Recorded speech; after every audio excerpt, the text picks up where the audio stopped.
Good afternoon, and thank you so much for joining us. Today we are super excited to be joined in person by our guest speaker, Susan. She's going to give us a talk on irrational design, considering reflexivity, speculations, and long-term engagement in human-computer interaction for development. That's HCI4D. Susan, Dr. Susan White is an associate professor in the Department of Media and Information at Michigan State University, MSU. Her research contributes to the human-computer interaction, that's HCI, and information and communication technology for development, that's ICTD fields. She is interested in developing an understanding of technology use in sub-Saharan Africa that is grounded in people's experience. And to achieve this goal, she conducts fieldwork in primarily Kenyan sites that she has been visiting since 2008. This research is funded by awards from Google, Facebook, and United States Agency for International Development and the National Institute of Health. So the floor is yours, Dr. Susan.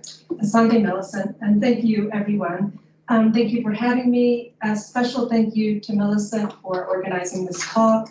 I'm Susan White. I'm an associate professor in the Department of Media and Information at Michigan State University. I'm also affiliated with the African Studies Center at MSU. And my research broadly examines technology use and design. I study mobile phones, social media, handhelds, primarily here in Kenya. And I just learned that this is a picture from one of my field sites in Siaya, where I just learned as Millicent's hometown. Yes. So I'll begin with an outline of my talk. I'm briefly going to talk about the two fields that my research contributes to, and then most of my talk will be about human-centered design, this popular approach to technology development that's widely used in the field of human-computer interaction. And in this talk, I will engage with critiques of this approach. I'll draw from my research examining technology use and design in rural Kenya, especially my use of these three design methods in my work: cultural probes, speculative design, and design workbooks.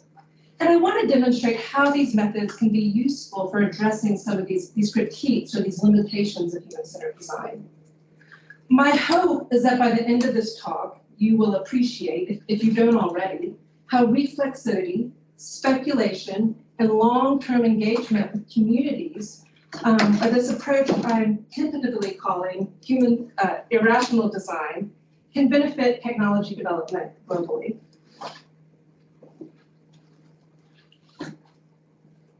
So my research contributes to these two areas. The first is the field of human-computer interaction, or HCI, which is the design, use, and evaluation of technology.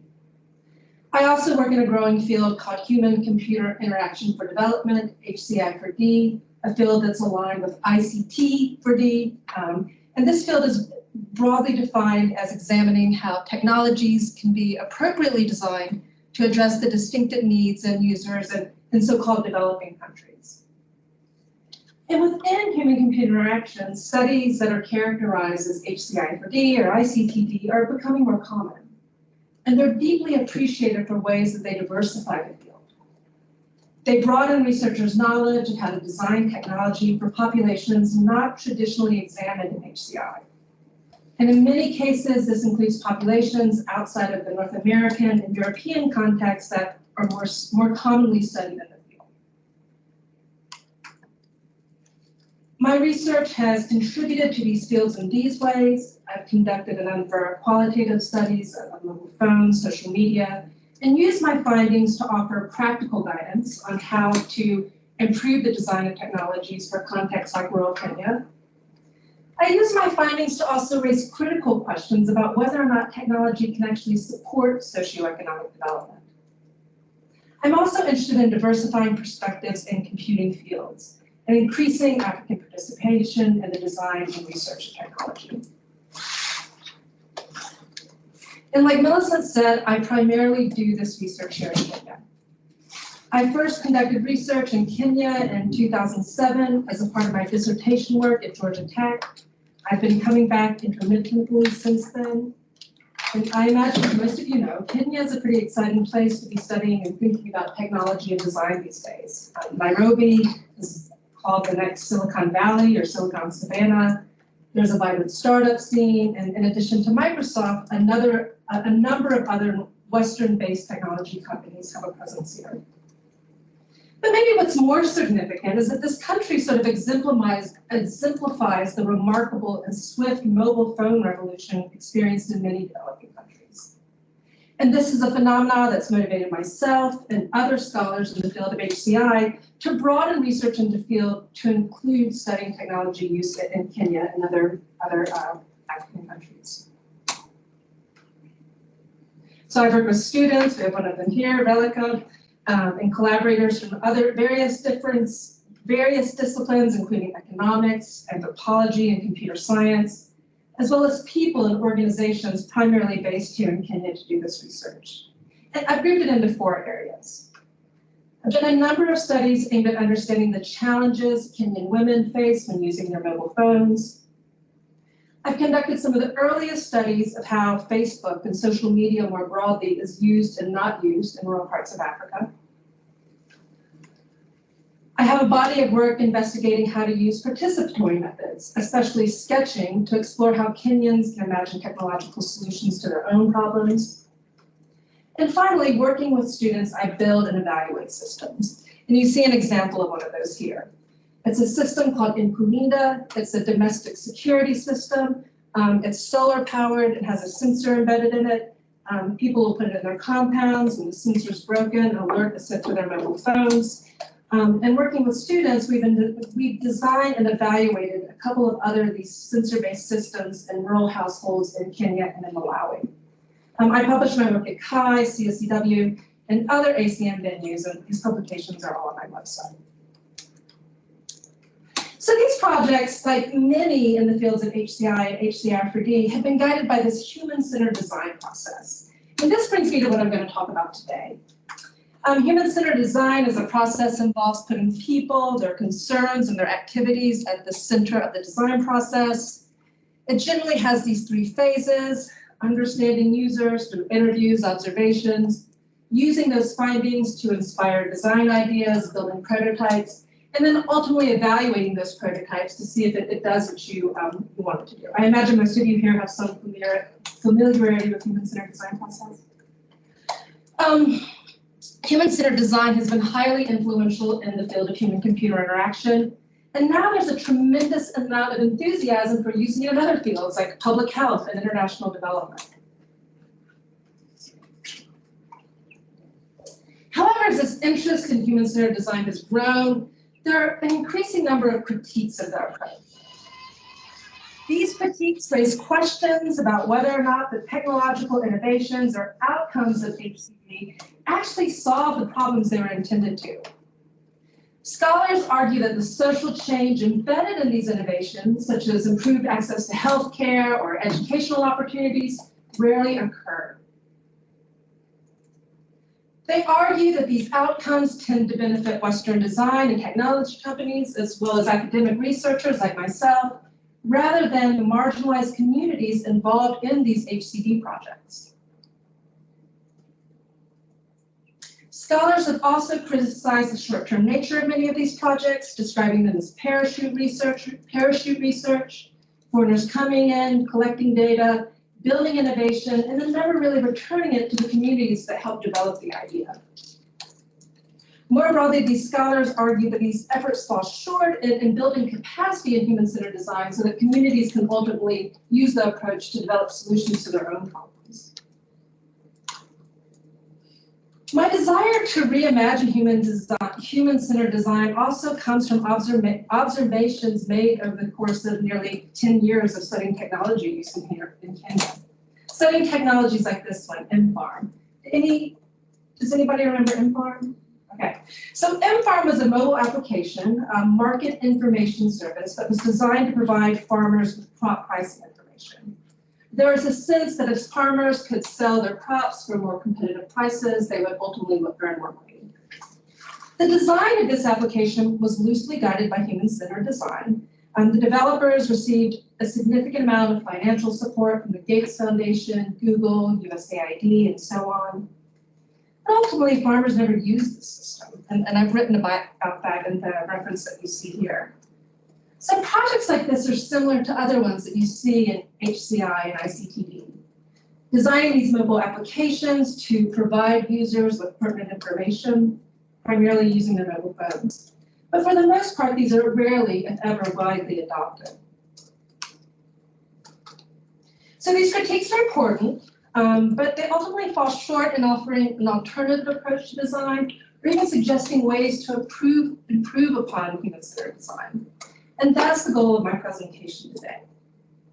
I'll demonstrate how addressing these limitations of human-centered design can support a different way to consider designing technologies for communities in rural Kenya and really globally.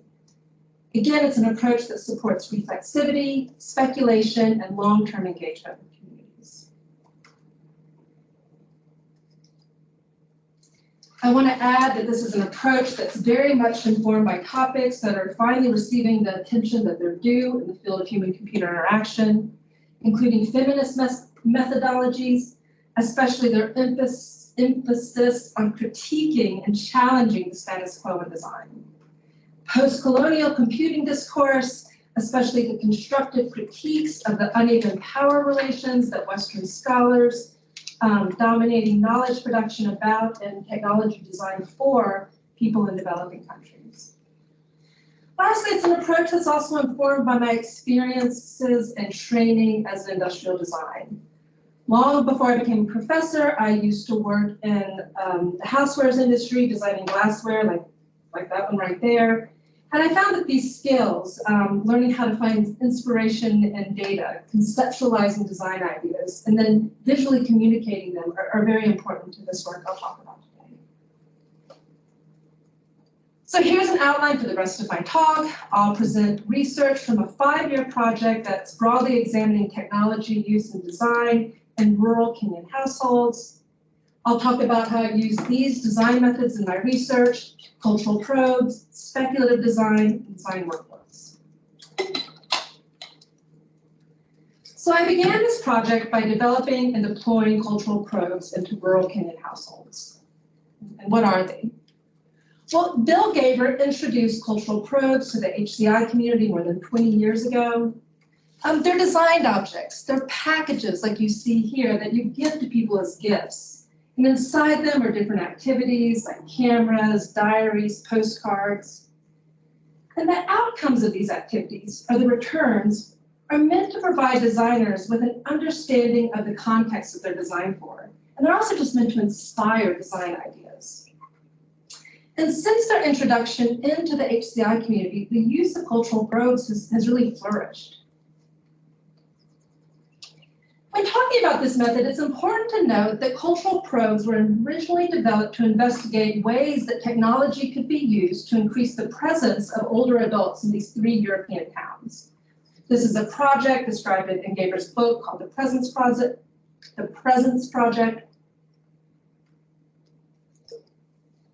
And this point is important because Gaver and his colleagues developed cultural probes because they felt that existing methods more commonly used in HCI, like interviews and surveys, tended to result in knowledge and design interventions that reinforce this perception of older adults as frail and needy, and ultimately resulted in technologies that were narrowly aimed at solving problems that older adults encounter. You can imagine technologies to help people with memory loss or decreased mobility. Cultural probes were developed to reject these stereotypes and to help designers collect data about other aspects, more pleasurable aspects that also accompany growing older. And also provide insights that are not necessarily aimed at solving problems. And I have a similar approach, similar motivation for using cultural probes in my own work. Poor, marginalized, vulnerable, and culturally distant are terms too frequently used in HCI and HCI4D to characterize populations like ones I study in rural Kenya. And this again results in interventions that are narrowly aimed at solving problems. And my motivation to use cultural probes was to demonstrate how they can draw attention to other aspects of people's lives that are also useful for design. So there's another important aspect of cultural probes. Unlike more traditional methods, especially surveys that tend to minimize or disguise the subjectivity inherent in their use, and that render researchers as these detached authorities who are unbiased and value-free, cultural probes demand that designers talk about their stance or their positionality. And this is important. Acknowledging who you are, acknowledging your beliefs, especially during the early phases of a design project, is important for knowing why you're picking the problems you want to focus on, how you analyze your data, and ultimately how and why you make the design decisions that you make. So a little about me, I'm obviously white. I'm generally referred to as a Mzungu when I'm in the field. I was born and socialized in the United States. I'm a native English speaker, but have worked very hard to develop some level of proficiency in Kiswahili. Despite that, I require an interpreter when I'm in the field. Her name is Nightingale, and I've been working with her since I first visited Western Kenya in 2011. And over the course of my 10 plus years of fieldwork, I try to decenter my experiences and to understand technology use in Kenya. However, I readily acknowledge that my knowledge and understanding is partial and incomplete.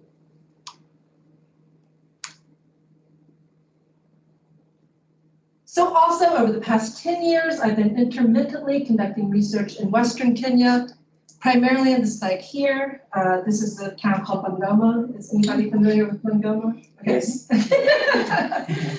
As you can see in the picture, Bungoma has a bustling town center, streets lined with shops and restaurants, hotels, and it's proved to be a useful site for investigating the opportunities and challenges that have accompanied increased access to mobile phones and the internet in rural parts of Africa. And this is where all of the research that I've conducted today was conducted. More specifically in these smaller market towns outside of Bungoma, rural villages with the mud and thatch houses that are surrounded by a shamba or a small farm. And these are the homes where I deployed these cultural probe activities. So this brings me to my first study. These are the cultural probe activities that we deployed in these rural households. The first you see here is called responding to comment cards. We gave households these cardboard ballot boxes. On the side, they have cards. So we had 16 cards with these open-ended questions printed on them. They were intentionally open-ended so as to elicit surprising and unexpected responses. And some of the questions included things like, what is something Americans should know about Kenyans? Be quiet and listen. What do you hear? Imagine that you could travel anywhere today. Where would you go and why? The second activity is taking digital photographs with this compact digital camera. Attached to the camera was a laminated card that also had these prompts printed on it. Things like work, fun, light, faith. And again, similar to the comment cards, these were intended to encourage surprising and unexpected responses. So what did we do? Nightingale recruited participants by asking her friends. They recruited their friends to be in the study. And in June of 2016, we asked 22 households to engage with these activities for a two-week period. After that time, Nightingale went back to the household. She collected the comment cards and swapped out the memory cards and people's cameras. A little bit of information about the households. People worked informal jobs, including men who were picky drivers, women who sold produce. There was a cobbler, a beer brewer. A couple of people worked at one of the sugar factories in the area or one of the NGOs also located in Bungoma. And what did we collect? Well, nearly 700 photographs, nearly 300 comment cards. These were the returns, recipients' responses to the questions and their photographs. And so how do you interpret these returns? That's a tricky thing to consider when you're talking about cultural probe data. Strictly speaking, these returns are not meant to produce a list of facts about the people who created them. So these traditional qualitative analysis techniques that mostly that are guided by an existing theoretical framework, or that are attempting to offer an average picture, sort of compromise Weber's original intentions when using cultural probes. And again, it's because these approaches tend to draw attention to a particular problem to solve. And that's sort of the traditional outcome of the early phases of human-centered design.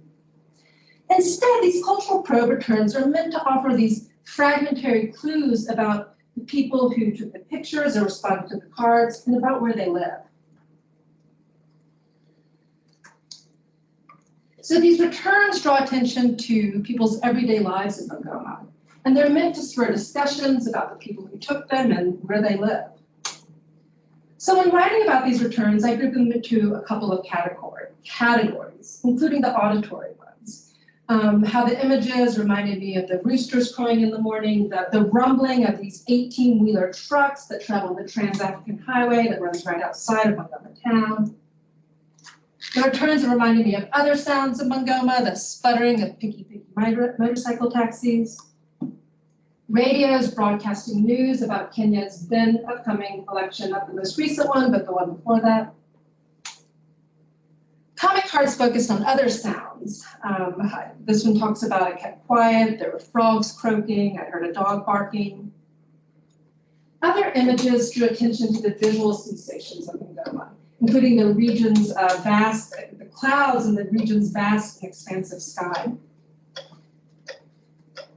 There are lots of pictures of mobile phones, but also other artifacts that are also common in Western Kenya, especially these stackable plastic chairs. And again, remind you that these returns are meant to provide designers with an understanding of the cultures they're designing for and to inspire design.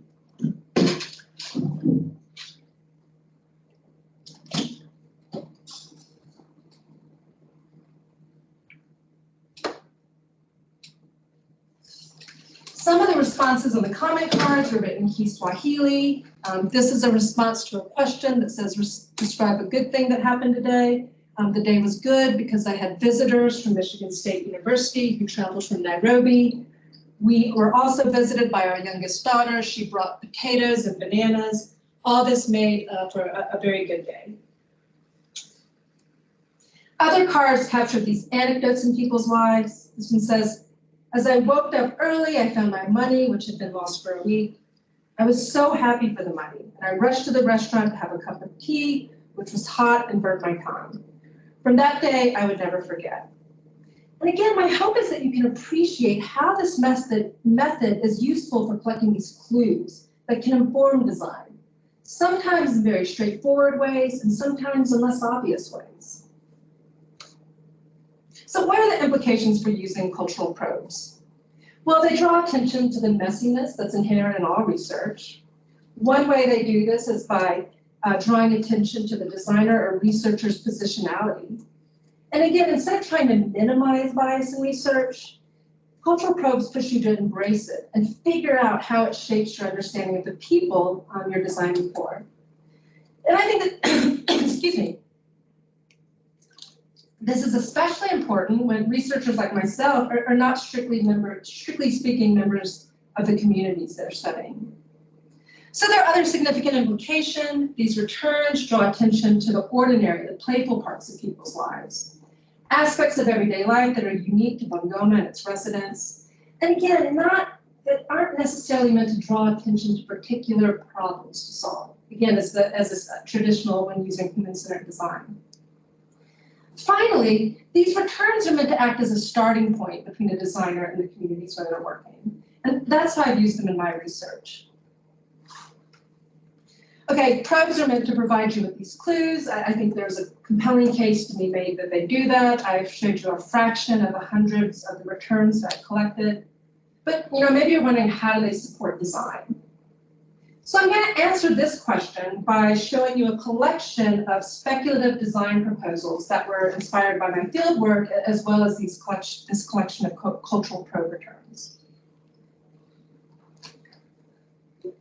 So what is speculative design? It's a critically oriented research practice that creates artifacts or representations of possible and alternate design futures. So although speculative design concepts should be technically feasible, you should be able to make them, strictly speaking, they're not meant to be implemented, evaluated, or made commercially viable. And again, you see how this can be counter to traditional outcomes of human-centered design. So what is speculative design supposed to do? Well, these design concepts, like some that you see here, are meant to raise questions about the values and politics embedded in design through design.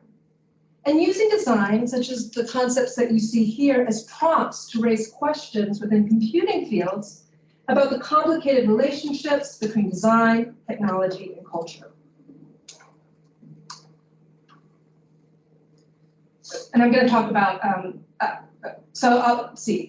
they're cultural probes. They inspired dozens of concepts. You see some in this slide. I developed these. Again, these are skills you learn as an industrial designer, finding inspiration in the probe returns, and these using software like Photoshop and Illustrator to visualize them. I'm going to briefly talk about 4 of these speculative design concepts, what inspired them, and what questions they're meant to raise. So there are a lot of probe returns and comment cards about mobile phones. And this is a speculative concept for a mobile phone case or cover that comes with a metal fastener over it. You use it to physically lock the phone. And this was inspired by a couple of observations, especially this desire among mostly women to have more control over their devices, to prevent family members from accessing their phones. Also, and I imagine in rural Kenya, these brass locks are everywhere. They're used to prevent access to things, and integrating them into mobile phones for a similar purpose, to prevent access to them. And why? Well, it's also become abundantly clear that existing digital mechanisms that ask users to enter a passcode or a password don't always work. They don't give users significant control over who has access to their mobile phones. And you see an example of one of those here, the M-Pesa, where you enter the passcode there. So I have found that interfaces like this can generate a tremendous amount of confusion. People will ask questions about why, when I'm pressing a number on my mobile phone, a star or asterisk shows up on the screen. It's also common for people I've interviewed to completely forget their passcodes and their passwords, which of course causes certain challenges. So why not integrate a brass lock into the mobile phones so you can amplify existing practices rather than replacing them? More broadly, this concept is meant to raise questions and spur discussions about the limitations of these existing digital authentication methods that have been primarily developed for Western users, and to spur ideas about alternatives to them.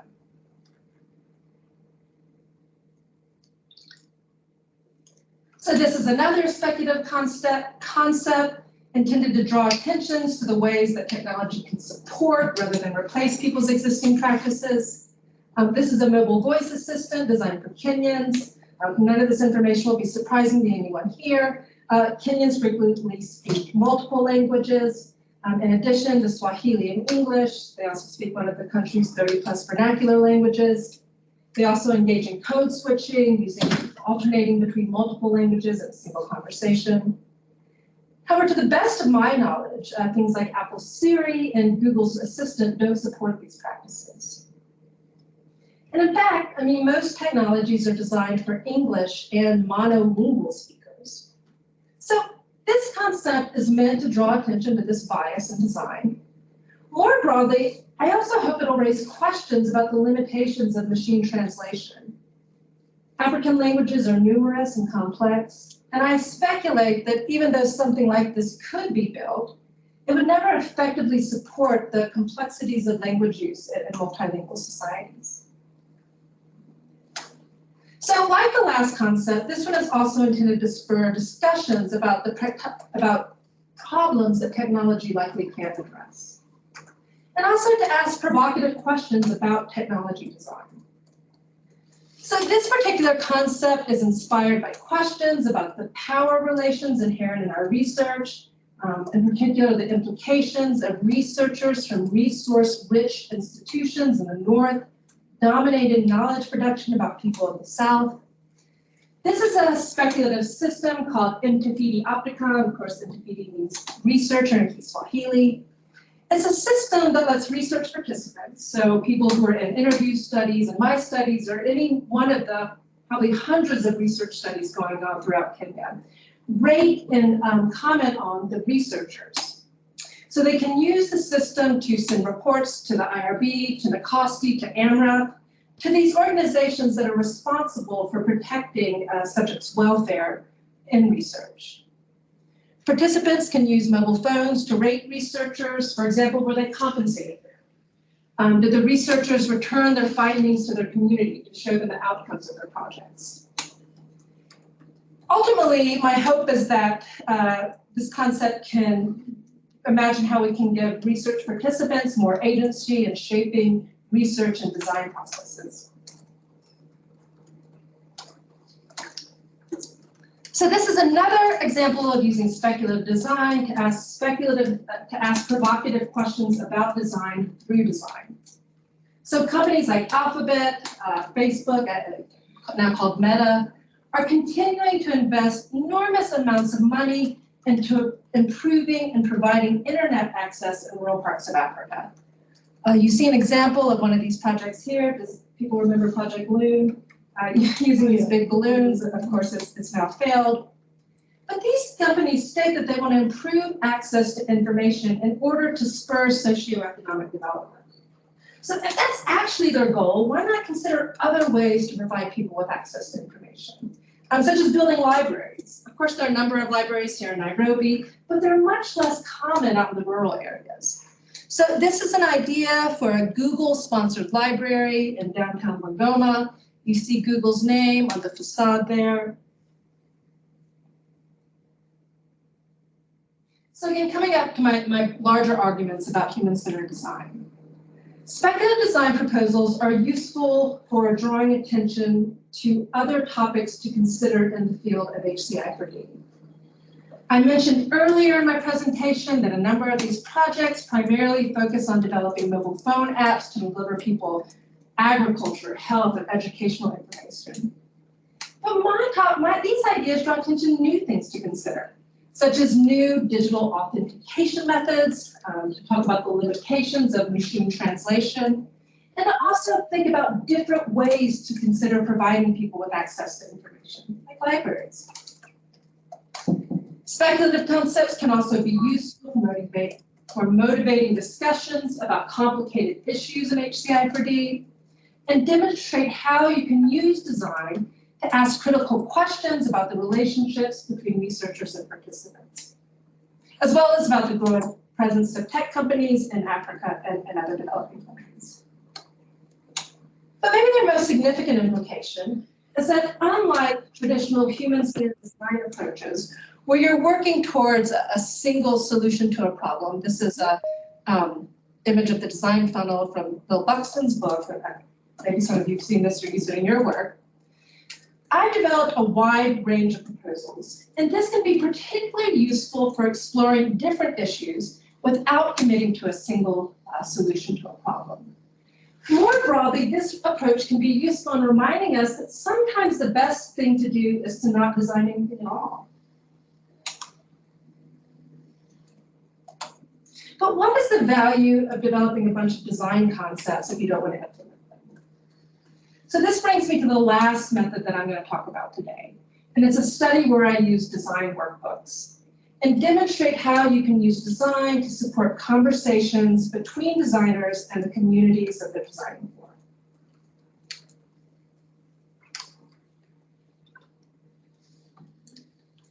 So this is another design method developed by Bill Gaber and his colleagues. Design workbooks are a collection of design concepts similar to the speculative ones that I just showed you. What you see here are examples of design workbooks used in different studies. It's a method that can be useful for communicating and visualizing your design ideas, and using those visualizations to talk about them within a design group, or also use them to talk between designers and the people you're designing for. And that's how I've used them in this study. So in June of 2019, I returned to the same 22 households in Bungoma where I deployed the cultural probes. I asked them to engage with these design workbooks. These workbooks were comprised of 12 of the speculative design concepts, some of which I just showed you. I conducted interviews with members of these households, and I used the speculative design concepts as prompts in these interviews. We asked participants to spread the printed design concepts out on a table, like you see here, and say, tell us what you think about these ideas, emphasizing that there wasn't really a right or wrong answer to the question. Interview transcripts were translated and transcribed. I also took extensive field notes.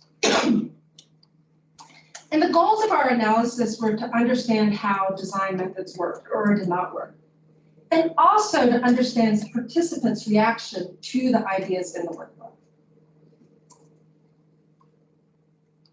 So what did we find? Well, broadly, this method seemed successful. It was especially useful for, especially using the images as prompts in interviews, was especially useful for eliciting these rich and lengthy conversations. Participants talked at length about the historical and social context in which these ideas could potentially be adopted. Their reactions to the ideas in the workbook also drew attention to some of the practical problems that might accompany the implementation of some of these ideas into their communities. Participants talked a whole lot, more than I was used to it in previous interviews. I also learned that there was a tremendous amount of value in asking participants to talk about multiple ideas. There were 12 ideas in the workbook. This seemed useful for understanding what issues were really important to participants and which ones were less central. So I want to elaborate on one key finding, and that's how design workbooks were especially useful for eliciting critical feedback about the design ideas. Comments like this were typical in response to some of the speculative concepts. Someone asking, so how does this idea benefit the local community? What does it do to benefit local people? Does it bring information that is relevant? These questions have not always been considered when developing technological interventions for community in rural Kenya and elsewhere. And I also think this finding is significant because it challenges those in prior HCI4D research that argue that it's difficult to elicit negative feedback in HCI4D studies. These researchers suggest that studies, especially those conducted in so-called developing countries, are reluctant to offer critical feedback to foreigners like myself. This wasn't the case with the design workbook. It was a useful way for eliciting critical feedback about the ideas. You know, having conversations where participants can be critical of the interventions you're developing is important if your ultimate goal is to develop successful ones. I think there's a case to be made that this sort of critique is not well supported in traditional uses of human-centered design. So similar to the other methods, this one also has broader implications. Most significantly, design workbooks draw attention to different design outcomes, specifically alternatives to the familiar ones that are results of human-centered design, such as design guidelines or prototypes to be evaluated. So the workbook itself is a significant design outcome. This was a collection of 12 design ideas. And these concepts are the outcome of long-term engagement with communities that started with deploying the probe activities, talking to participants about the probe returns, developing a series of design ideas, and then returning to communities to talk about these design ideas with them. So I want to also argue that these conversations between designers like myself and the communities are also a significant outcome of this design process. And I think it can be difficult to have these discussions if you only engage with people in the communities one time or even 2 times. Most of the participants in this study were interviewed at least 3 times. They seemed to recognize that I wasn't just a one-time visitor, And there was more comfort in talking about technology, and also offering this critical feedback.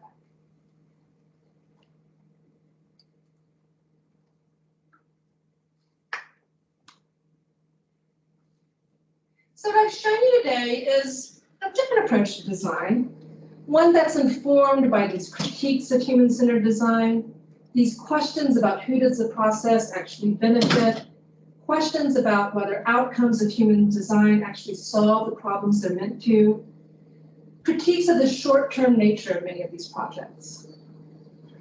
Here I also put into practice 3 design methods that are increasingly used in HCI, but for the most part have not been used outside of North America or Europe and in places like Bungoma, Kenya.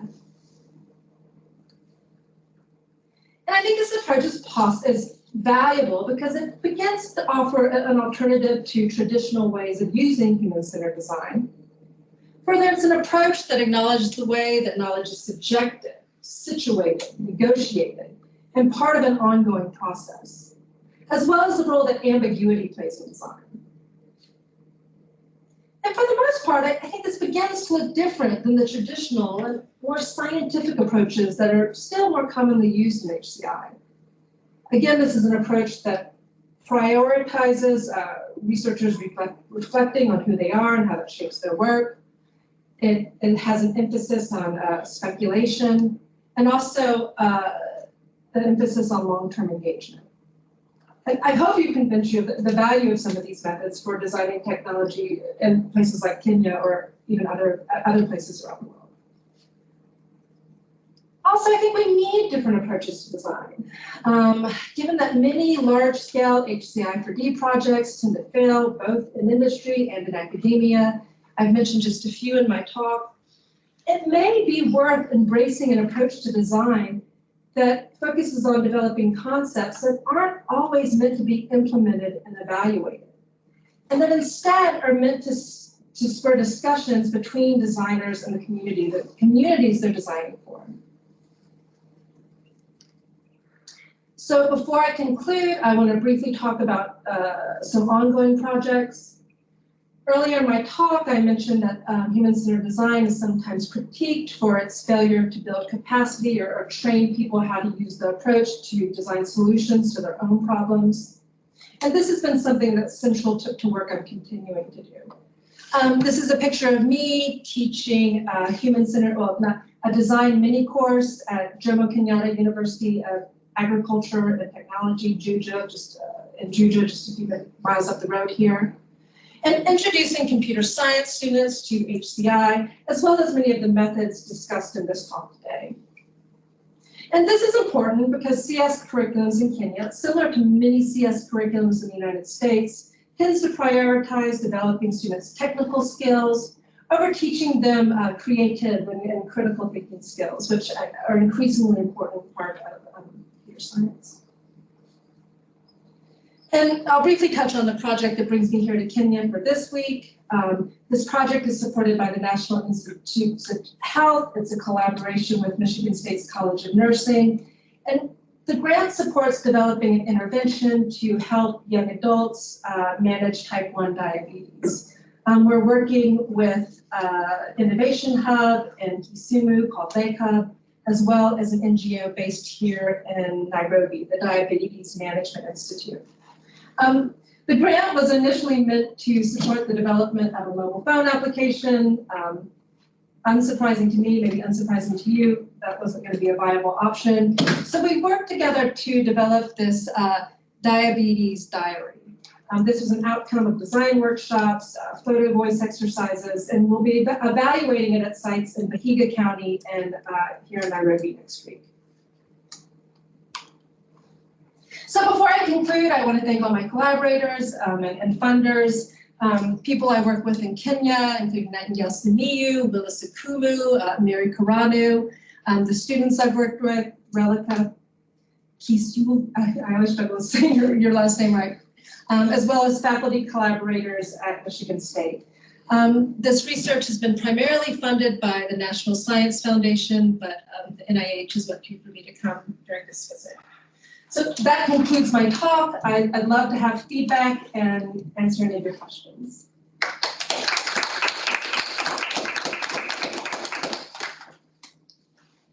Thank you. You're welcome.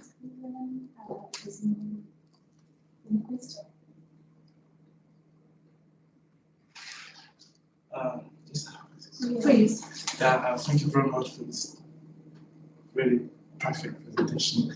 It was very interesting to see how going from people's real life can help change the way we design technologies for those people. One question is, you talk about not having a design at all could be a good approach. Is it always a good approach? Because it means that you don't have any structure. So when you gather those data, for instance, how do you structure it? What is the mechanism? Is it a pipeline that you have? Is it a method, a rational method that you have to analyze those data? You went in this rural area first time in 2016. And 2011, and the second time it was 2019. Is it in the same area? Okay. So, is it the same cohort of people? If not, how do you analyze the dropouts? And how are you sure that the comparison is still relevant if it is not the same cohort of people? It was 22 households, I guess. So what is the average number of people per households, for instance? So yeah, I guess there is also a way of selecting those people. How do you select those people to avoid biases in those areas? Because even if it is rural areas, we can still have some issues and people that live differently, So I want to have more details about these things. So these are all good questions. And remind me of your name again. Gilles. All good questions. I'm going to touch on a few of them. So the first thing you asked was this not having a design output. Yes. One of the points I hope to make is that maybe we can reimagine what design outcomes can be. We can have these speculative design concepts. We can imagine that conversations between people are also a valuable concept. And also, it doesn't always have to be, but always being open to the fact that maybe designing nothing at all is a good idea. And again, there are always going to be exceptions. So there were 22, this is a small study. And again, one of the points I hope to make and raise about research more generally is that I don't think we can get rid of bias in research. I think bias is inherent in all research. And I kind of take the stance that rather than trying to minimize it or pretend that it doesn't exist, let's just talk about it. Let's get it all out on the table and understand where these biases are coming from and talk about that instead of pretending we can minimize it with surveys or different analytic techniques. Nobody dropped out. Some of the people I had relationships with them go around, some of them I didn't. But there was no really systematic way about recruiting people. Nightingale asked her friends, they asked her friends. And again, that seemed to work. But again, part of this approach is sort of questioning these more sort of rational ways that we traditionally go about research and sort of asking, what if we said, hell with all that and thought about things differently? Does that make sense? Yes, I think. Okay, there are other questions. I think we don't have so much time but I'm really happy to discuss with you after. And I think that what you said is very important. We always have biases. Now we have to at least know what those biases are and be aware of those. Yeah, I like talking about them. But that's a great question. Those are important questions to ask. Thank you. Thank you. Yes, and what is your name? Manjiro. Yes. I wanted to ask a question relating to the cultural probes that you deployed. They're not so African. Did you find any challenge in adoption of them? Because in some of the research that I've worked on, we found out that most of them do not adapt them because they can't relate to them. So how was your approach? So that's good. I like this idea, that recognizing that cultural probes is something you said is not so African. I agree with that. So our goal wasn't necessarily for adoption. So we asked people just to engage with these exercises for a 2-week period. They were generally well received. We didn't have any feedback that people weren't comfortable with them. When we did give people the cameras, we went through a short exercise with how to use them. So our goal wasn't adoption, so I can't speak to that, but for the most part, it was successful, in terms of people being able to do all the exercises. There were nearly 700 pictures taken, 300 responses to the cards. But I think it would have been different if we were trying to look at long-term adoption, but this was just 2 weeks to have people do the exercises. Even in those 2 weeks, because it's not something they're used to. I'll give an example of a project that I was working with my friend in Ghana. So it was on maternal health, just trying to tell them, trying to use like the normal props, like the cards that you're talking about, giving them to pregnant women. They don't know much about that. They want you to give them like maybe a cloth, a Ghanaian cloth, then ask questions related to that cloth, like something they can relate to. That's when we found out that they were giving more insights toward the design. Instead of the normal paper and pen that we normally use. That's what I was, I know the props they used for a short period. That's what I wanted to know during that period. Did they use it effectively? That's what I was trying to understand. Our general sense was yes, based on the number of returns, but I mean, I could have gone back and done something more systematically, but I really deeply appreciate the points she raised. I think one of this is to sort of raise these things about how, using a certain method in Ghana might be different or the same as using it in rural parts of Kenya. So understanding what things are going on in different places, I think is useful. But there was a sense, and again, based on the number of returns that we received and the feedback from participants, even when I returned to their households, I did ask them to reflect on using the cultural codes exercise. And again, there's likely some biases embedded in the responses, but there was an appreciation. Everybody kept the camera after the study, and I think most people appreciated that, and many were continuing to use it. Some still had the cardboard boxes around, but based on the fact that, everybody engaged and returned the cards and took the pictures and didn't express any concerns, my sense is that the adoption is okay, but there would be an opportunity to investigate that more systematically. Another question, maybe not a question, but something maybe to discuss with HCI. You started the project in 2011, and when you're using the workbook was around 2019? Yes, and at that time they were able to challenge the design ideas. I think this is something as researchers that we don't know how to handle it, the power dynamics at the beginning. Maybe at the beginning they weren't able to give you this feedback because they don't know you. And like you said, you're a Mzungu in Bungoma, they are not able to interact with you. Don't you think the entire time from 2011 to 2019, they were able to interact with you, and maybe your interaction broke the dynamics between you as the researcher and them as the participants, and now they were able to give insights and better insights on the design ideas that you're sharing. Well, I 100% agree with you, and I think, that's one reason to make the point of these sort of longer term engagements and multiple engagements. And I know it takes time, I know it's tricky, but I do think that helps exactly. Everything you're saying is exactly right, and sort of what was reflected in the work I've done. Thank you. So we're almost out of time, and I have a question. Please, Jackie. Obviously, we can talk more later, but one of the big critiques that we talked about of ICTD was failure of interventions to create any sort of social and economic improvement. But I'm wondering how your method, interesting though it is, actually addresses that. Yeah, that's a really good question. So I was looking forward to talking here, getting these good questions. So let me just repeat that so I'm understanding what you're saying. One of my critiques is that HCD doesn't always result in successful interventions. And are these necessarily successful interventions? Is that? So it's more about the critique of ICTD as a discipline is that it's obviously meant to be trying to create socio-economic advancements and improvements, and it basically doesn't generally. And I wondered, whether, like, in what way your method could or would in any way address that, because it seems like it's a set of interesting methods for finding out interesting stuff for academics.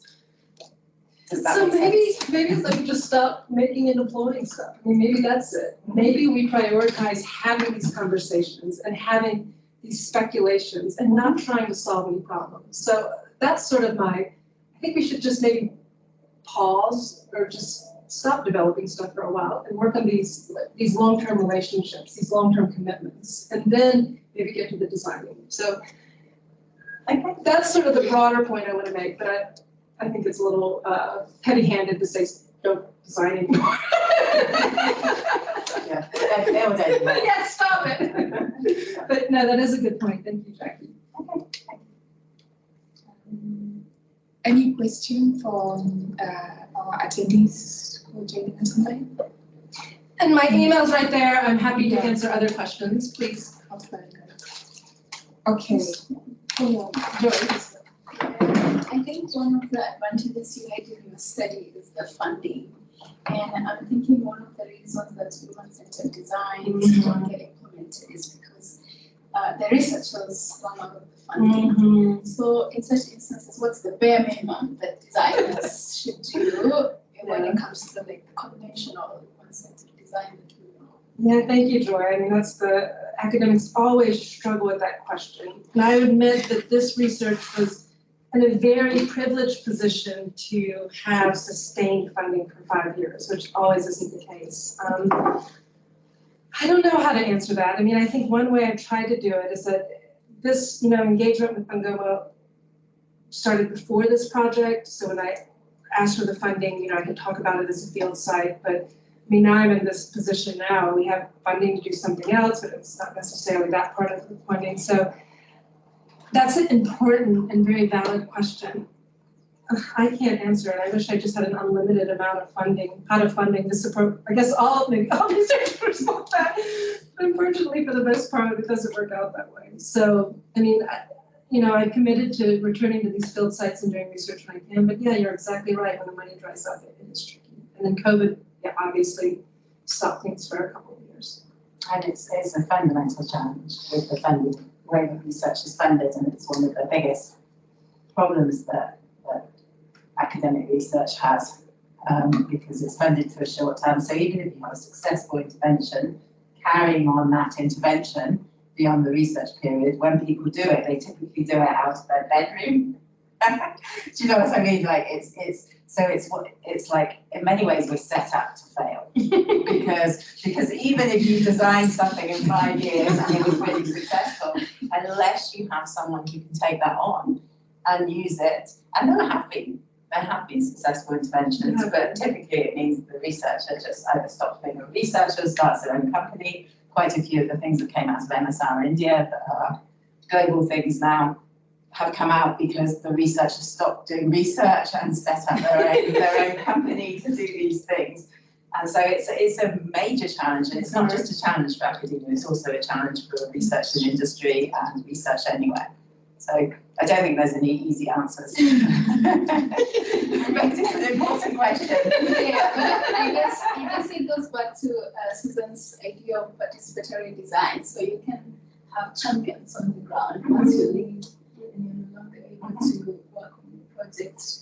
You can, but the problem is it's often the technical infrastructure that needs to be set up and maintained. So, for example, one of my projects in India, Guyana, we handed it over to the social enterprise. Now it so happened that they went off and got funding rounds, and now they have their own tech team, and their tech team is developing and doing that.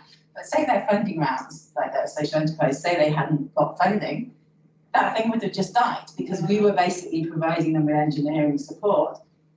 And we could only do that because we were in Microsoft and we happened to be set up to do that. If you're like Susan, it's like, where's she going to get engineering support from? It's like, I would say that a lot of our research for design is fundamentally broken, and we actually really need to rethink the whole system. But I don't think anyone has any easy answers. Yeah, I mean, you're working with, so Jacaranda, for example, they're doing a project, a machine learning project right now, it has a recipient, which is a group that does healthcare in the real world. So the idea is that they can take what they build and what they develop and run with it. I think that's the most successful way, but even that's not without challenges. You're basically saying who cares? Pardon? You're basically saying who cares? Who has the vested interest? Yeah, and who have the money and the engineering skill to be able to, so that's often why we end up in these long-term collaborations with groups, because it's like you're providing them with engineering know-how and engineering skill and technology skill or human-centered design skill, and then they are using it in the real world for a real problem. But it's very hard if one partner then has to stop doing that for the other partner to carry on. No, that's a good question. Can I ask a question? Please. Step back to the human-centered design. One of the examples that you gave was the marketplace for farmers. Farm. I also saw you have a paper as to why these things fail. Why? Why? Why Oh, did it fail? why Farm didn't work? Let me go back in my head. So, well, there are a lot of things. I don't know how much you need to go around the Farm. So there are a couple of things going on. I think there were marketing issues. So, you know, M-Farm used a short code. They changed the short code. They never told farmers that there was a change to the short code. You know, M-Farm required farmers to pay 1 shilling for each crop price, which doesn't seem like that much money, but a lot of people don't even have 1 shilling on their mobile phone to make that transaction. And they're like, why do I, you know, if you have this on your phone, why do I need to spend 1 shilling to do it? So, and then, you know, a lot of the things that I've focused on in rural Kenya are just some of the fundamental problems with mobile phones. I mean, they break, sometimes sending an SMS message, you know, that can be challenging for people who are less familiar with, you know, less familiar than we are with using technology. Those were big things. But yeah, not knowing the short code, questioning why they had to pay 1 shilling, you know, why not just send out one price to the farmer community? Those were big ones. And some of the just challenges with inputting SMS on phones, you know, there are challenges with languages, with shifting from different input mechanisms. I mean, these Kambambe, which I still think are the most common things you see, like in CI. I don't know if you all agree. They can be tricky to operate, particularly if you don't have a lot of experience using technology. I guess part of the reason that I'm interested in this, what Jackie was saying, is that we're collaborating with an NGO, which uses outreach, and the core issues that they have, problems that they have, is incentivizing people to remain incentivizing is not right, but getting deliberate and sustained interaction. Yeah. Effectively, how do you incentivize people to engage with the systems, how do you improve engagement, solicit engagement, understand what factors contribute to engagement. Don't really get any thoughts on how these methods can be used to sort of unlock some of these questions. I mean, remind me of I mean, I guess I'll keep coming back to the phones themselves. I mean, there's a lot of turnover with phones. They get lost, they break, they get damaged. So, and again, the STEM Farm paper was written nearly 10 years ago, but a lot of the challenges with the phones themselves, getting lost, I don't think they changed. They change so quickly, so frequently. Particularly if they're the, you know, China makes that break easily, they don't last long. So, I mean, I'd love to really systematically address phone turnover in rural areas, do a large-scale study to do that, because I have a hunch that also contributes to some of these problems of long-term engagement with people using their phones. Things get lost, they forget their passcodes, they can't get back in the phone, you know, it's one of those things that are important factors that don't get the attention that deserve, but the problems with the devices themselves.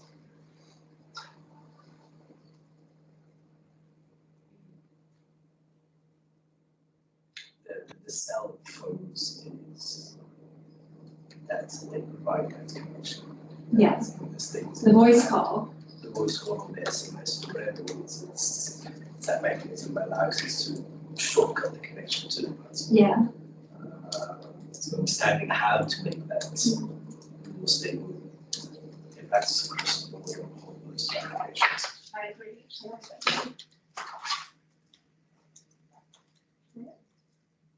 Yes, other points? I have a question. Yes, Malika.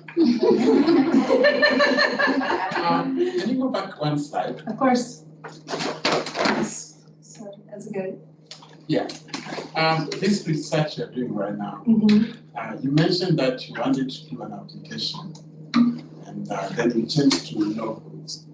As you know, right now, more information are coming up about diabetes. What's your plan? Are you planning to go and reprint the information again, or what's the long-term goal about the logbook? It's another great question. So this particular grant, coming back to grants again, the NIH funded us to develop a mobile phone app, but for like reasons I just talked about. Again, we're working in rural areas and in Nairobi, but particularly in the rural areas. And again, this wasn't surprising. Nobody wanted a mobile phone. I mean, for this beautiful accounts of everybody talking about life that wouldn't make sense.